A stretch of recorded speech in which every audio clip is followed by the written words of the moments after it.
All right, Peter, how you doing? Oh, sorry. Good. How are you? I was in the middle of something. Can you hear me? Is my mic on? Yeah, I can hear you great. Great. Thanks What's for going on joining here? us. Yeah.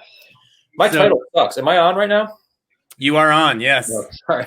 We are live. There's no break here. We're just on 24/7. My title sucks, guys.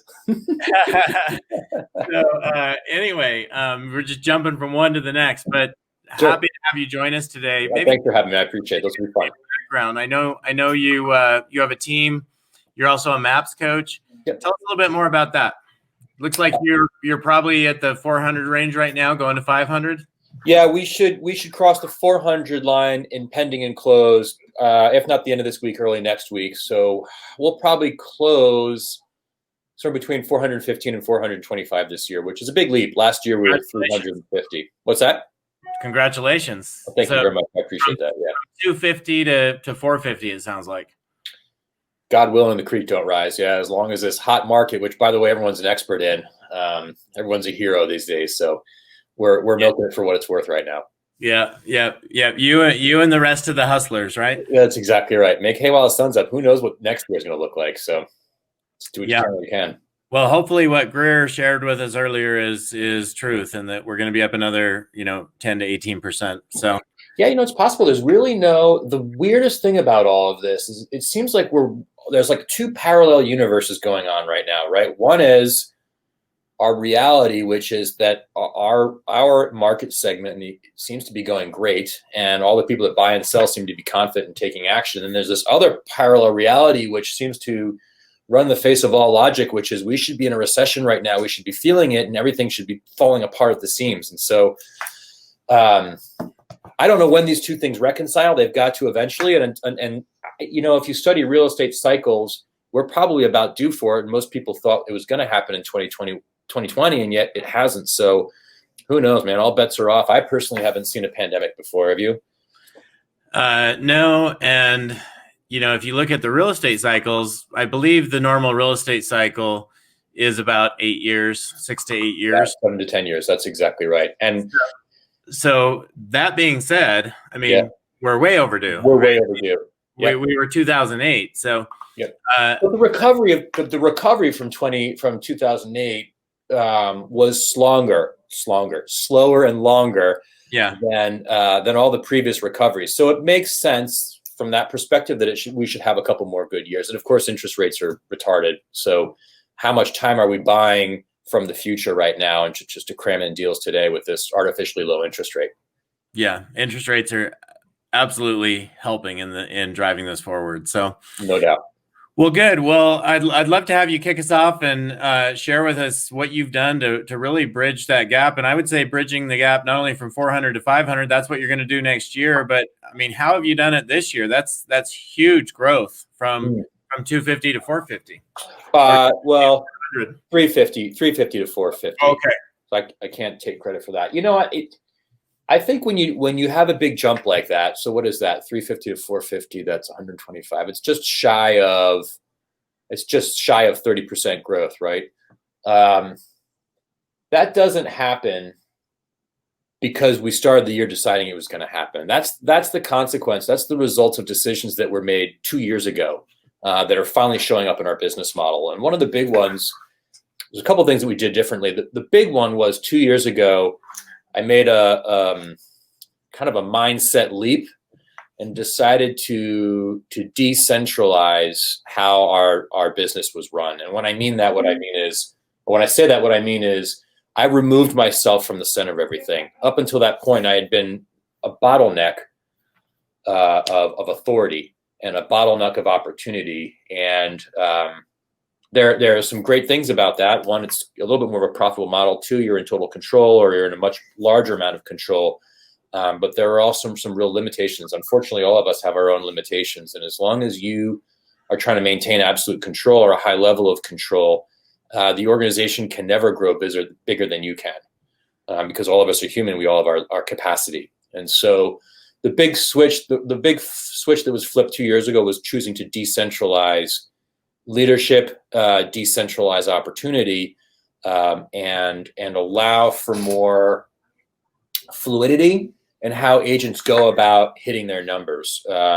behaviorally, I'm a high D, high C. And so I had everything dialed in exactly the way I knew it could be done to be successful. And yet different people have different strengths. And so part of it for me was also letting them play to their strengths and creating more of a scaffolding of success strategies and best practices than an absolute this way or the highway. And that for me was a huge leap of faith and required extreme circumstances to trigger it. But it's been great. And you know, again, everybody's a genius right now, so time will tell if that was a good move or not. But for the time being, we're enjoying it. Well, congratulations on, it sounds like you were basically letting go. And I mean, people have different strengths. People also have different goals, also different wants, and to try to fit them into yours. That's right. It can be fitting a square peg into a round hole and impossible. So I think it's important that we're supporting them in, as you said, you know, letting them do what they want to do, supporting them in their growth, in their life, in their goals. Yeah, I think that's right. I think that you have to have a vision of what you want the culture of the office to be like, and that needs to be something that you can communicate. And you have to know what the you have to clearly communicate what the expectations are for each person's role and how that success is measured, and provide the resources for individuals to hit those metrics of success and use those resources and get there, as long as it's ethical and in line with your organization's culture. Do it the way that they're going to do it, which is playing to their strengths. And that really required us overhauling a lot of our systems, the majority of our script book, and for me to take a lot of deep breaths. So yeah. So I mean, that sounds like a major decision, major change in your business. Yeah. And now you got to keep that going. So what do you see as the key items for having that trajectory continue through 2021 and that kind of growth? It looks to me like, I mean, is ISA team, is that something new to you, or is that? Yeah, it is new to us. And I was facilitating a panel. We've got agents for all different brokerages on this, right? We do, yes. Yeah, okay. So at the Keller, what's that? Yeah, from all over. I mean, yeah. So I was facilitating a panel at one of the Keller Williams annual conventions digitally, and it was a conversation about what it means to be a team and what it means to be a brokerage, and how a lot of teams are looking a lot more like brokerages, where the value is in training, right, and leadership, and that's ultimately what brokerages do. So unless teams are going to get really, really big, and give up more commissions, then they really probably should stop pursuing that brokerage model. And yet all of us want to pursue scale. So how do we most teams start when they're small, where there's traditionally some sort of large producer, like your so-called mega agent or rainmaker or whatever you want to call that individual, and they create more opportunities that they can serve. And so they start to scale through people, right? They start to leverage through people. And that's how the traditional team model happened. Yes. And then I think technology in the early 2000s kind of created this opportunity for scale before an individual with enough drive and enough ego could put together a real estate sales machine using instruments of scale like internet lead generation, internet leads, and radio and other large media to create a machine without actually having generated the opportunities out of his or her own personal experience and sphere and database.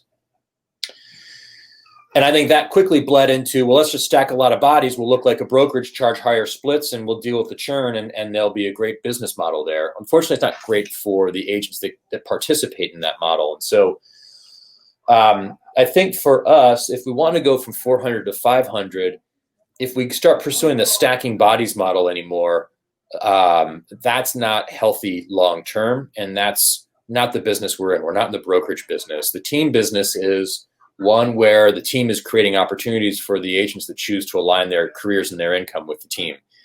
And yes, it's culture, and yes, it's training and leadership and vision and all those things. But part of it is the creation and cultivation and transfer of leads for the agents that choose to align themselves with the team, right? the value proposition of the split for a team has got to be a lot bigger than the value proposition of the split for the brokerage. So the choice to finally try this whole ISA thing, number one, I'm pretty conservative financially, and so I wanted people to figure out the model, and that took a couple of years, I think. But I think now the model is kind of, there's enough ratios for success that we can point at things and do some research and say, okay, this is what we want our thing to look like. And the second is it enables us to, at scale, we can now start converting leads at a higher level by investing in some salary with some talented, specialized people.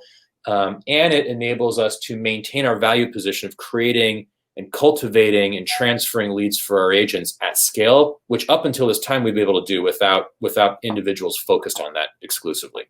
Now that was a long-winded answer, and I apologize. No, that's great. So with the size of your team today, you're talking about the difference between a large team and a brokerage. How many agents do you guys have today?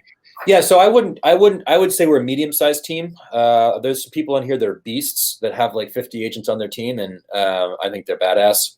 For us, we have 12 active agents. Okay. So you have 12 active agents, super high production for 12 active agents. So tell me more about, I mean, you say the ISA model has been proven out, but I still see I still see 12 different versions of it out there. Yeah, so what after your research, because there's probably a lot of people listening right now interested in trying out the ISA team. What did your research tell you? What's the mode of that, or the road that you're going down to do that? I thought you might ask that, so I pulled up some of our research. Okay. Dial to contact, 12%. And some of this, by the way, I don't want to take credit for all of this. A lot of this is driven from and I'm not promoting here, a lot of this is driven from a KW program around how to hire, train, and develop ISA teams. So it's from that, as well as it is from kind of like qualitative conversations with peers that are further down this road than we are. So I don't want to take credit for any of this, and I want to make sure I'm giving credit where it's due. So the big one that we're interested in is, okay, what is the contact to appointment set ratio for an ISA? Peter, we're getting a little bit of background. I'm not sure what it is, but it sounds like something's hitting your mic or something. Oh, I'm sorry. Let me do this. There we go. That's better. Give me one sec. Better? Yeah, much better. Thank you. Okay, so you got the part about me not taking credit for any of this, right? Yes. Okay. Yeah, we heard everything. It was just, yeah. The big ratio that I think is important, there's a couple ratios. The one that we were most interested in when we were kind of building a business model or business case for this is, what's the contact to appointment booked ratio? That's the first one, right? And research shows it's around 5%. And then the next one is, okay, what's the appointment set to appointment held ratio? And we've seen that go anywhere from 60% to 80% based on the team. So that's your team numbers are 5% for the first. What we've found is the industry average when we talk to people is about 5% contact to appointment booked, and then anywhere from 4 to 6%, and then anywhere from 60 to 80% appointment booked to appointment kept. And what about on your team? What are those numbers? So so just to be clear, we are just you haven't done the ISA model, so you don't know that for ISA. Do you know that for your our team? Yeah, absolutely. For our sales team, traditionally we're 4%. Appointment contact to appointment booked. So 25 contacts per agent yields a booked appointment. Our kept is usually about 80%. Our kept to taken, whether it's a listing agreement or a buyer agreement, is around 80 to 85%. Let me be conservative, 80%. And then it shakes out from there. Okay. Which those are great numbers, and congratulations on knowing those. Well, thank you. So let's continue down the ISA numbers that you have. So the way I explain this to people on the sales team is, when you think about a real estate agent, when the average consumer thinks about a real estate agent, they think about $1 million listing, and they think about the glory, and they think about the service component when you're out there with your clients looking for homes, and the thrill of negotiating and all that stuff. And that is fun, and that's what most people are attracted to the industry about, is that service component. But prior to the service component, There's the sales component, which is finding, cultivating, converting the leads so that you have the opportunity to serve, right? And so the way which really is the number one thing. If you want to be in real estate, like that is your primary right there, right? If you're really going to build a business, the hard are fun at the closing table and the service is great, but if you don't have people to do that with, then it's not much of a business. So the way I explain it to people when we're talking to them about if they're more interested in the ISA role in the organization or the traditional real estate agent role in the organization is, which they find themselves drawn more towards, the service end or the sales end. So if we're decoupling these two things, that's our experiment, and we didn't flip the switch. We have these systems running in tandem, in parallel, so that we can evaluate this over a period of time. I lost my train of thought. So when you have these running tandem and parallel, how many ISAs do you have right now? Right. So we just got started. We started with 2, and as they say in the military, 1 is none, 2 is 1, and I would say 3 is better. So we started with 2. We're down to 1. The one that we have was an agent with our team for 3 or 4 years. She used to run a 24/7 call center and had 300 phone reps that were she was responsible for. About 20% of those representatives' activity was outbound. The rest was inbound phone calls. And she was one of our best converters of internet leads. So prior to stepping into this role, so she's kind of leading. And what we've found, which I find very encouraging, is her contact to appointment booked ratio for the first 3 weeks that she's been in this role is 5%. And she's still building up her pipeline. So that's, I think, pretty encouraging. Yeah. So go ahead. Sorry. So just out of curiosity, I mean, you've done a lot of research. It's obvious. I've spoken with a tremendous amount of team owners and heard many, many different ways to structure compensation. Yep. But I'd like you to get into that, because how do you get somebody to go from an agent to an ISA and roll and to be satisfied and happy and know they're going to make the money they want? Because obviously she came from that, so she's happy there, but she needs to be confident she's going to make the money to stay there, right? Yes, absolutely. Everybody has a money box that has to be checked. And once that box is checked, my personal experience is that it's not about the money after that.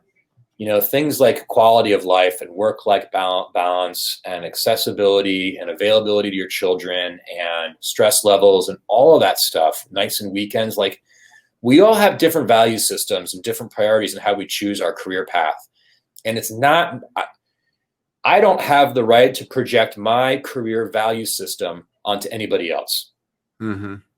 And so I'm presenting opportunities to people, and they can tell me if those opportunities correspond with what they value in their career path. And Chris, who's the woman that's starting this, she loves building, and her favorite career, the favorite part of her career was when she was running this call center, and she loves to build things, and she loves being the engine room, being the tip of the spear, and she's very proud of it, and she's good at it.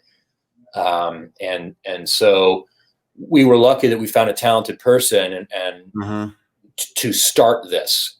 Yes, she sounds like the right player. So she's the right first player. So the other thing that we've learned in our research is the first person you hire is not an ISA. The first person that you hire is somebody that has some sort of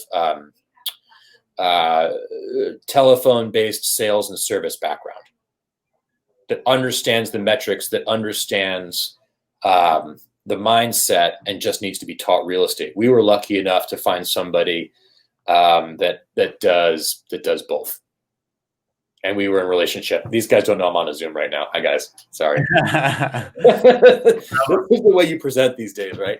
No, and look how big Zoom is. We're not even on a Zoom, but it's just considered Zoom now. Thank you for correcting me. Sorry. SteamYard. Yeah. No, it's just, I mean, talk about the right place, the right time. Look at Zoom. Yeah, and tissue, and Kleenex instead of tissue paper, right? Q-tips instead of swab. Yeah. Right. Zoom. Yeah. So you now have the for tracking.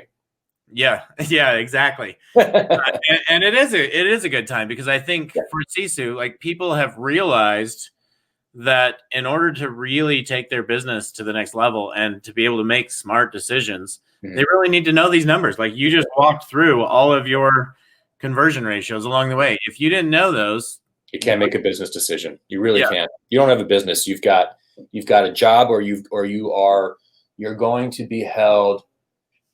If you don't know your metrics, you don't run a business, and you are going to find that you are going to be a victim of whatever is happening in the market. And if you can't identify trends, when you know your numbers, you're going to identify trends and be able to react before the market does. Yes. And that can make or break a year. It can make or break one of. So if you're leading a team or a brokerage or whatever, whomever the user is of CSU, presumably they are a leader within that organization. If you're not using the metrics to understand the market of the moment and stay a step ahead of it, your job as a leader is advocate for the careers of the people that get in business with you. It's your responsibility to know your numbers so that you can protect them and help guide them and lead them in the right direction when there's shifts in the market. And you can't do that if you don't have your pulse on the market. And the way you pulse on your market is you watch the media and you watch your numbers. Yeah, well said. So now here you are, you're down this road. You're going from 400 to 450. Looks like you're going to add 100 transactions this year. Wherever you end up, you want to add another 100 in 2021. Yeah. You're down this road with the ISA. Your goal is to get to 3. You're now at 1. Is that kind of where you're at? Yeah. That's exactly right. Yes, is the short answer. Okay. So in order to get to 3, it sounds like you're making some very smart decisions and just proving this out along the way and figuring out what's working, what's not. And when do you bump that up to 3? And when you do, does your current ISA step into a leadership role? Yes, she will step into it. She will be the consummate player coach. Yes. She's paid a higher base salary and an override on their production. Okay. So do you mind talking about compensation for a minute? Because I think that's where people struggle. It's like, okay, am I going to have to pay a $50,000 salary now? Where do I come up with that? Yeah. How deep do I have to dive into my commissions or into the agent's commissions? Yep. So you've done a tremendous amount of research in this. So I'd love to hear how you've decided this is how I'm going about this. Well, I'm probably the wrong guy to interview because we're getting started, and there's some beasts on this program that you guys have put together, which, by the way, is really impressive. Thank you. Who are way further down the path and can probably answer this from their experience. What we've learned, without actually being in the trenches for very long, is obviously there's a base, and best practices that the bonus component of the compensation is only on closed business. It's not on booked appointments or kept appointments or taken. It's on closed business. Yes, I think that is one of the most important points that everybody has said. Everybody I've ever talked to that's successfully done this has said. And the reason that's so important is because at that point, you have your ISAs booking appointments, and their interest is in line with the agents. The appointments they're booking, their goal is to get a closing from that. Their goal is not to just send somebody on a crappy appointment. That's right. They want qualified, motivated buyers and sellers and investors. That's exactly right. Yeah. So thank you for bringing that up. I think that's a super important point. Yeah, that was loud and clear when we were doing our research. So sorry, it's a base salary. It is a override on the GCI from the closed transaction. We pay health insurance for individuals. We have a group health insurance plan on our sales team, and the ability to participate in a 401k after 90 days on the job. Okay. So do you mind talking about splits of what your team splits are today and how that percentage that is going to the ISA is coming from the team? Is that coming from the agents or both? Yeah. So talking about agent splits in a vacuum is useless because we don't know what services I am or am not providing to have any kind of perspective on whether that's a fair split or whether that's one to copy or to implement or make your own value decision on your split structure. However, what I do think is a good conversation is, yes, the agents pay for the ISA to identify, cultivate, and convert and schedule that lead. Okay. And so the way we do that is their splits are adjusted down 10%. Okay. So I just want to clarify this because I think this is really important, and I think that's a great way of doing it. But what you're saying is you're paying their base salary, you're allowing them onto your benefits plan, which is a tremendous value in itself. Yes. And then the agents are getting 10% less out of their commission. It's not coming out of the gross GCI. It's actually coming off the agent's split, whatever that is. Is that correct? 10% of the agent, or is it 10% of the GCI? So, great question. If it's a 50-50 split, just for simplicity's sake. Yes.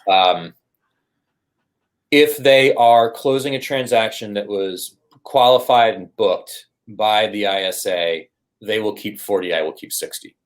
Okay. Perfect. That's what I thought. Yeah. Just the easiest way to explain it. Yeah. And so the ISA, so the next question is, well, what does the ISA get paid? The ISA is getting paid 5% override on the transaction. Okay. So you're saying, well, I think based on that, it's important for people to understand your average, your average transaction price. Yeah, our average sales price is about $244,000. Okay. Just say 240. Okay. 250 is easier. $250,000. Okay. So average sales price 250. We had somebody in here, Kyle Whistle, yesterday. He was basically running the same model that you just talked about. So there's two of you that are doing this very, very similar. However, he was paying $5. I want to talk to him. That's Kyle Whistle. Whistle. Yeah, you may want to talk to Kyle. Kyle's average purchase price is 600 and something thousand. He's in San Diego. Yeah. So one of the things he suggested is if you have a lower purchase price, you may need to go up to 10% in order to get that ISA over 100, the magical $100,000 that the six figure. Okay, so I don't think. Okay, yes, that's all correct. But he's projecting a $600,000 standard. So I keep my hands away from my face. He's projecting a $600,000 standard for somebody that lives in, where did you say it was? San Diego. San Diego. The cost of living in Cincinnati is probably 2/3 or less of what it is in San Diego. So, So your target, that's a great point, and your target maybe 65 to 85. Yeah. Okay. Perfect. That's what I was trying to get to. Yeah, and 65 to 85. By the way, if you're working 5 days a week, 8 hours, maybe it's 9 or maybe it's 6 days a week for 7 hours, whatever that winds up being, and you're in the real estate business and you're not working nights or weekends, and you've got health insurance, you have the ability to participate in a 401k, and we also provide additional investment opportunities for our people, like that's a pretty good gig. Absolutely. Especially if you have younger kids, which is part of what one of Chris's motivators was, that she wanted to be home on the nights and the weekends while her kids are teenagers. Well, I mean, every teenager right now is going through the hardest time with social media and all the additional pressures and coronavirus and all this crap. Like, they need their mom there, and for her it was a no-brainer. Yeah. So I think the one thing I love about you is everything is well thought out, well structured, and you come about it with a tremendous amount of confidence. It's like, living in San Diego, you're going to need $100,000. Living in Cincinnati, is it Cincinnati? Yeah, Cincinnati. Mm-hmm. Yeah, in Cincinnati, 65 to 85,000 is a great pay. Big. I think that's the truth. So, yeah. Any last thoughts? Just because we're running out of time, any last thoughts around, what is going to be key for you guys getting to the next level next year? So my normal speed is pedal down always, and I might be maturing a little bit as I lose my hair here, because we're doing this incrementally. For the first time ever, I'm not jumping in feet first and figuring it out as we go. We're experimenting, and we've increased our. Oh, that's the thing. You asked me about dollars and budget. I think to do this right, you have to have the savings to pay for at least one ISA, probably two, because two will do better, learn better, perform better if they start at the same time because of just friendly competition and having a buddy. Yes. You probably need to be able to pay for an ISA, salary, and whatever benefits, plus the lead gen budget increase for both of them to be successful for at least 5, probably 6 months before you can decide whether or not it was successful. And if you can't do that, you're cheating yourself, you're cheating them, and you're cheating your agents. Yeah, great point. So if you're thinking about going down that road, plan for at least that. I would totally agree with that. Yeah. Okay. Well, it's been great getting to know you. Fun. Thank you, Peter. Thank you so much for joining us today, and congratulations on all of your success. Well, thank you guys. Congratulations on your product. Congratulations on pulling off this like marathon of killer content. Well done. Strong. Yeah. Thank you so much. And yeah, now for me, the goal would be I love talking to maps coaches because that's an area where we would love to break in and get a lot more of your customers, obviously on Sisu. So, but anyway, thank you. It's been great. Love chatting with you today, and best of luck over the next year. Thanks, man. Good luck, everybody. Thank you. We'll see you.